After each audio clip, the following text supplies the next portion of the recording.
8 players, 1 international break, a Champions League quarter-final coming fast. This is not the kind of story Arsenal fans wanted to wake up to. Let's be honest, this is a lot. Look, every big club deals with injuries. It's football. But when you start counting the names missing from Arsenal's first-team squad right now, it stops feeling normal and starts feeling like a genuine crisis. Declan Rice, Bukayo Saka, William Saliba, Gabriel, Jurrien Timber, Leandro Trossard, Martin Odegaard, Eberechi Eze, Noni Madueke.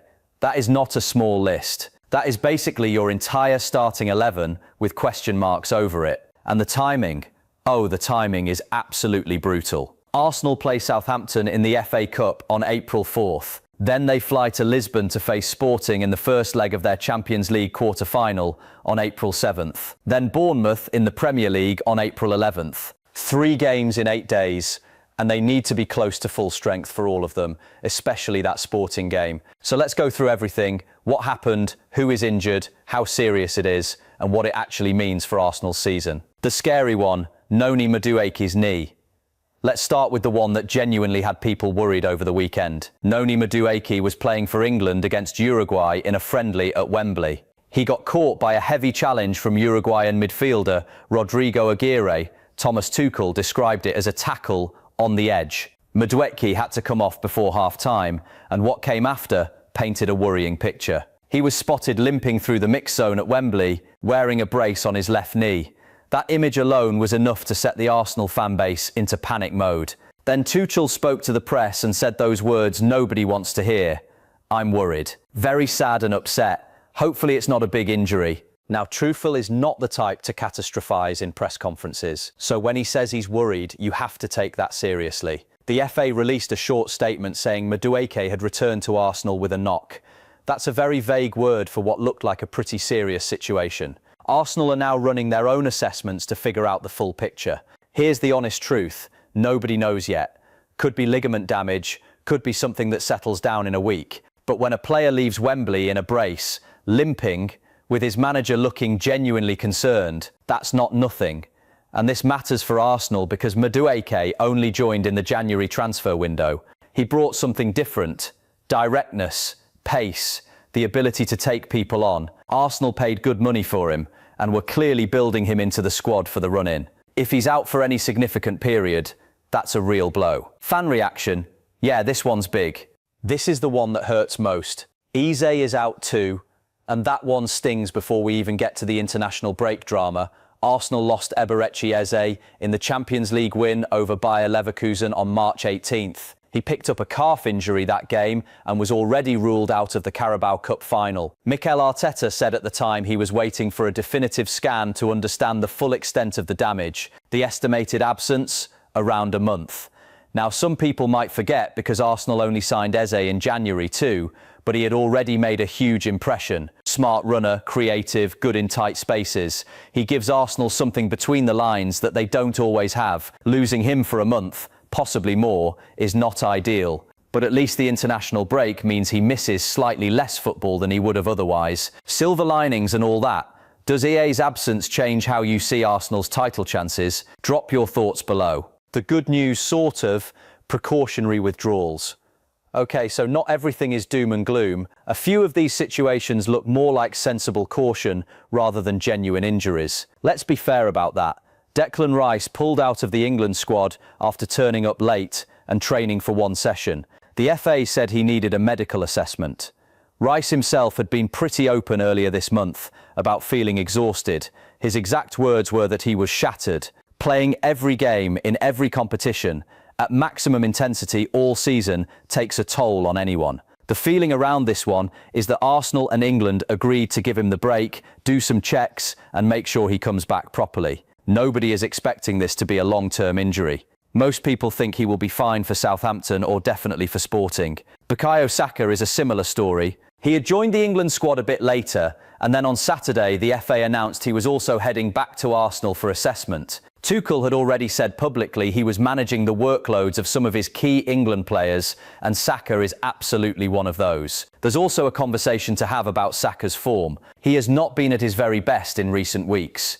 Not bad, just not the Saka who was unplayable earlier this season. Arteta might actually use the Southampton FA Cup game to rest him completely, give him a full week to reset, and then bring him fresh for the Sporting game. That could be the smart move. William Saliba played the full 90 minutes in the Carabao Cup final loss to Manchester City and then pulled out of the France squad. The French Football Federation confirmed he has recurring pain in his left ankle and needs at least 10 days of rest and treatment. 10 days. The Southampton game is roughly 10 days away from when that statement was released. So Saliba should be back in contention for April 4th. That's important because Arsenal cannot afford to go into a Champions League quarter-final without their best centre-back. Gabriel is a slightly more uncertain case. He also played the full Carabao Cup final and then informed Brazil he could not join up because of pain in his right knee. The Brazilian Federation confirmed that imaging tests showed he was not fit to play during the international break. Now, imaging tests sound serious, but Arteta is expected to give a fitness update before the Southampton game, and the general feeling is that this is being managed carefully rather than pointing to something long-term. We will know more soon.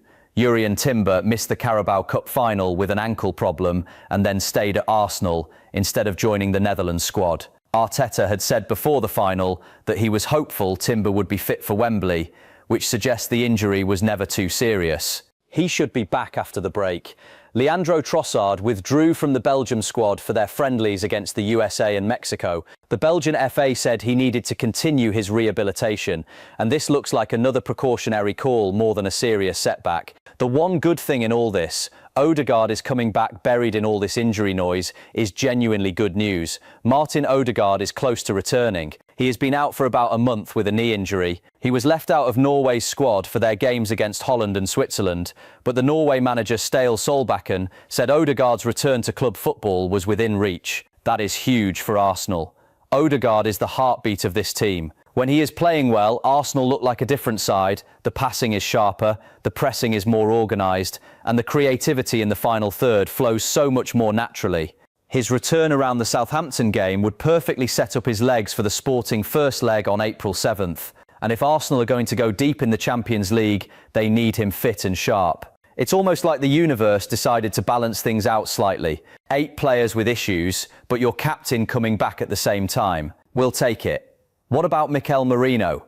One name we have not talked about enough, Mikel Merino. He had foot surgery back in February and has barely featured since. Reports suggest he is in a genuine race to play any part for Arsenal this season at all. And given that the World Cup is coming up in the summer, you know he desperately wants to be fit to have a chance of making the Spain squad. There is no confirmed return date. This one is just a slow burn of hope and waiting. Arsenal signed him last summer as someone who could be a real presence in midfield, physical, intelligent, good in the air. But injuries have stolen his first season at the club almost entirely. So what does this all mean for Arsenal?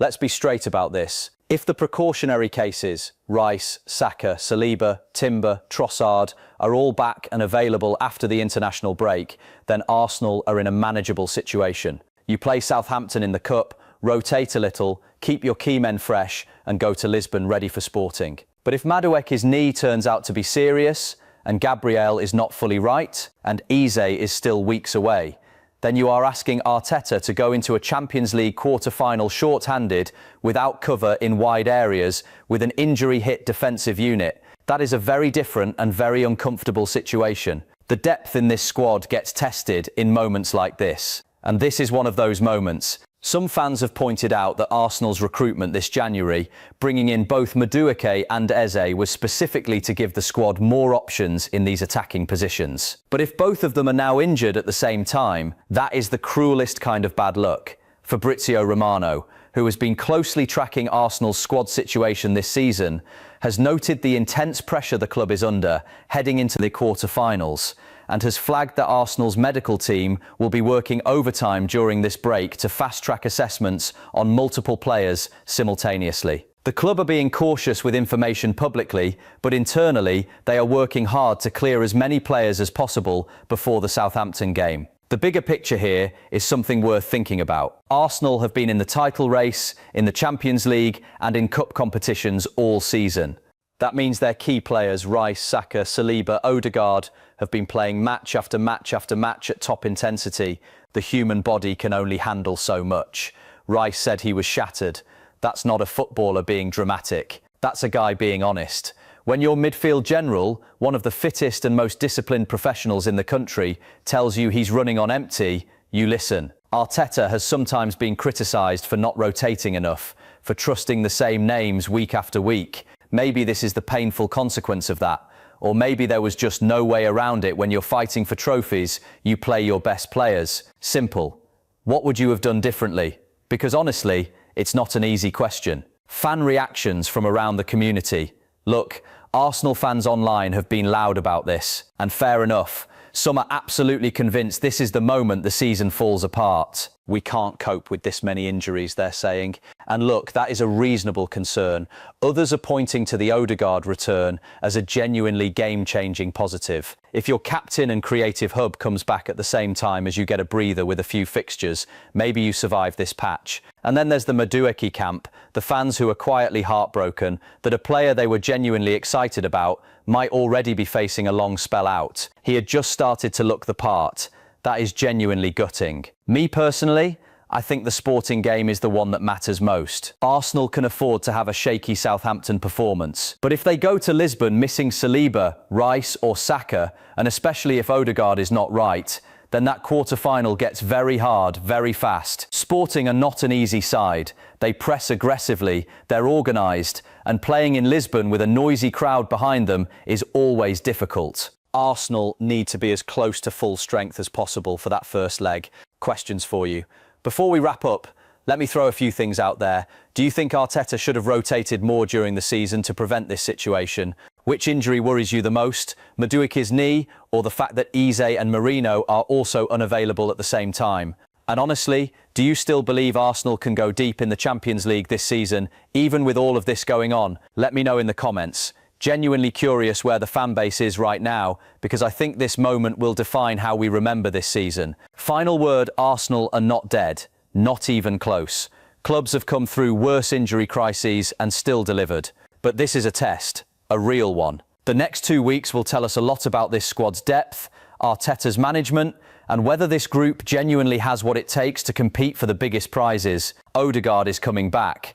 That matters. The key men are likely precautionary. That matters too. But Madueke's knee is a worry. Eze being out for a month hurts. And Merino has barely existed as an Arsenal player this season due to injuries. Keep calm, stay hopeful, and let's see what the medical team can do during this break. Come on, Arsenal, sort yourselves out. We need you.